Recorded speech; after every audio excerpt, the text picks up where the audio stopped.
تھوڑا بہت محنت کر کے آپ کے سامنے بڑی ذمہ داری سے بات لاتے ہیں. جتنی حرام مسلم کنٹریز میں ہے اتنی حرام نن مسلم کنٹریز میں نہیں ہے.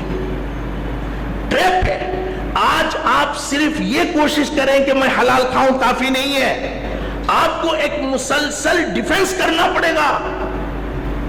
اس کے لیے آپ کو جو تیاری کرنی پڑے گی حرام حلال کھانے کے لیے، اپنے گھر والوں کے تانے سہنے ہوں گے، سماج کی بلکیاں برداشت کرنے ہوں گے، بچوں کے سامنے ذلیل ہونا پڑے گا، دوستوں کے سامنے رسوا ہونا پڑے گا، تب جا کر حلال کھانے کی ہمت ہم میں آئے گی.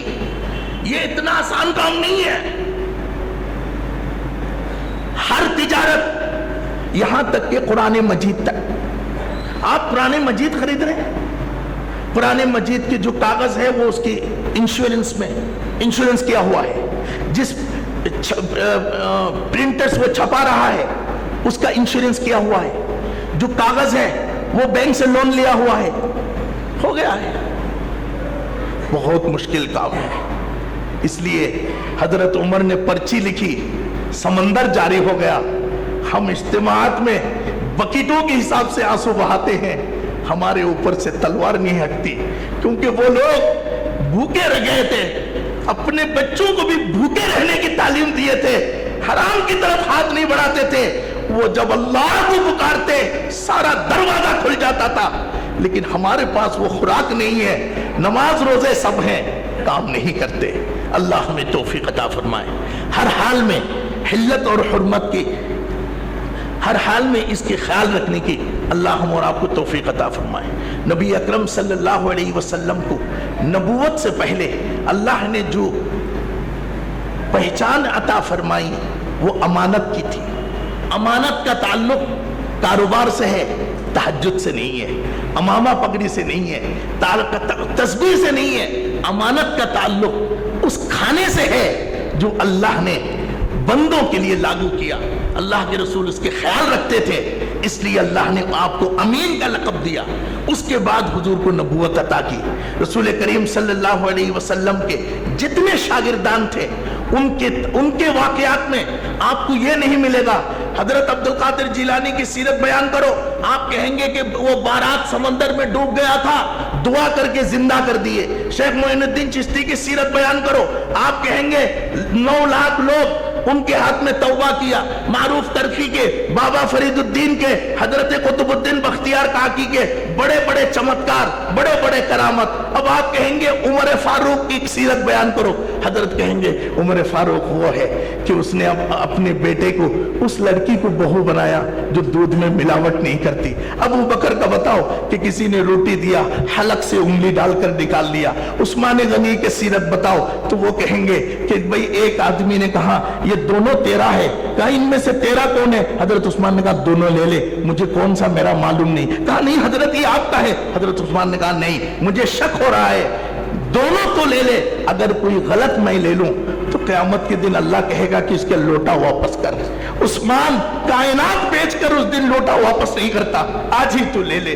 یہ وہ لوگ تھے، ان کی سیرت ایسی تھی. ہماری سیرت ایسی ہے، جب تک غذا صحیح نہ ہوگا ملبسہ حرام، مطعمہ حرام، مشربہ حرام، اللہ کی ذکر تک اوپر نہیں جائے گی. اللہ ہمیں حلال کی تلاش اور حرام سے بچنے کی توفیق عطا فرمائے. سبحان اللہ بحمدہ، سبحان اللہ العظیم.